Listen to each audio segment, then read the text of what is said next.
Celebrating the years of staying happily married together is the act of people guided by the Spirit of God.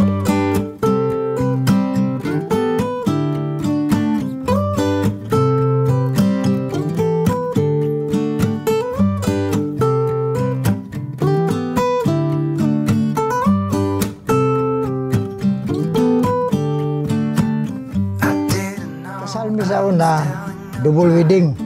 Kay kaluha man ako ang asawa.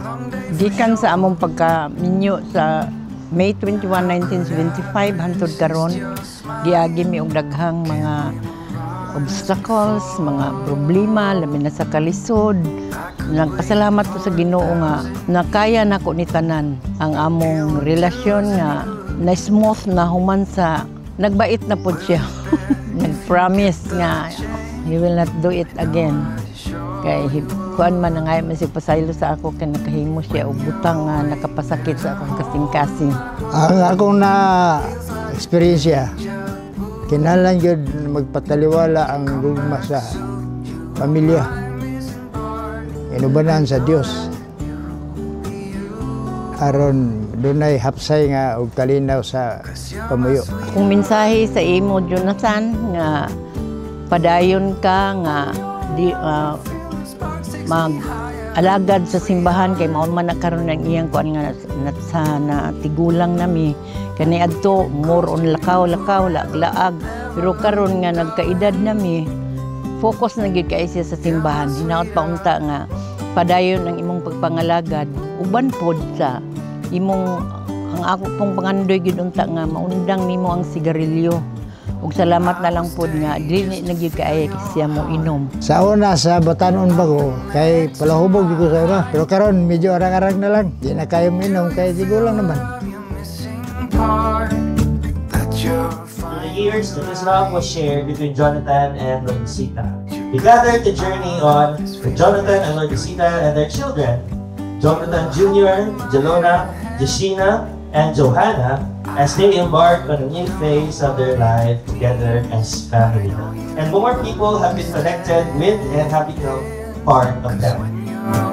There's a hole in my heart, feels like a deja vu.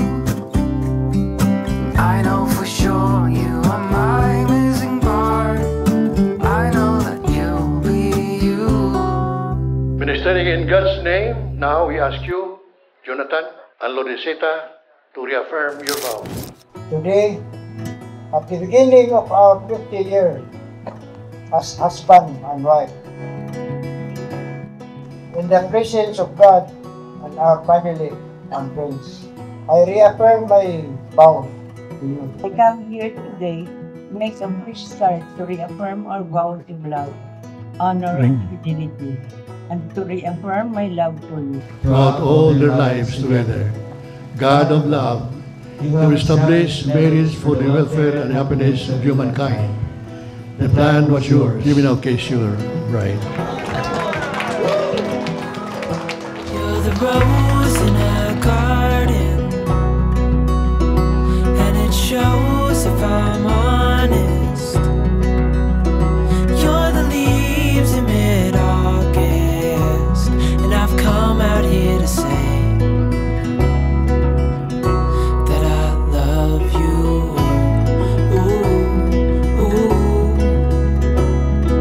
you, ooh, ooh. So slow, hold you in my arms, won't let go. The world around could pass us by, a thunderstorm, a lightning strike, as we hold each other tight. You're the rose in a garden. Ang akong message sa akong mga anak, gikan sa akong eldest nga nagkaugalingon nagnegosyo karon sa electrical parts. Nanginaot ko nga mubong gyud ang iyang negosyo pinaagi sa iyang pagpaningkamot o pinaagi sa paghangad sa Ginoong Dios nga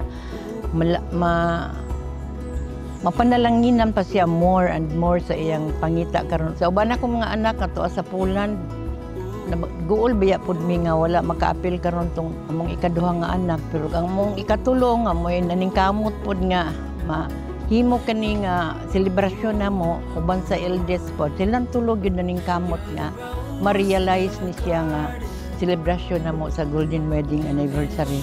Para sa akong mga anak, dako ako pasalamat sa higayon nga ilang gihatag namo.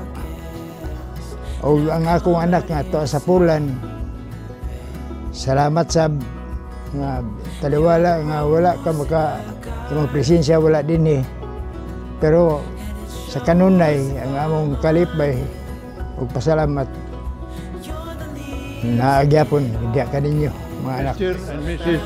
Manales Jr. and Mrs. Lord Rosita Manales, pray that in your being together the rest of your life, you will be steadfastly love one another as Christ has tenderly steadfastly loved you.